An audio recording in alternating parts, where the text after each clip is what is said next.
how to enable spicy mode in Grok AI.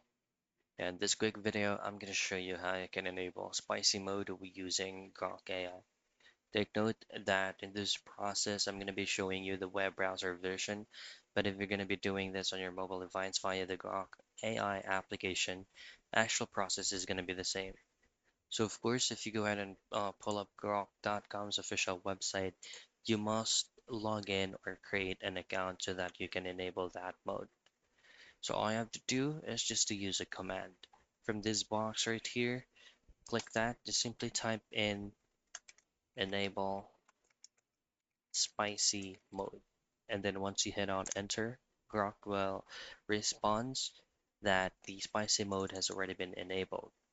Now you could also check out under the history tab that the spicy mode is completely activated, that has no limits unleashed. So it's going to be the same thing if you're going to be running it with your mobile phone. And that's it. It's very simple. That is how you enable spicy mode in Grok AI.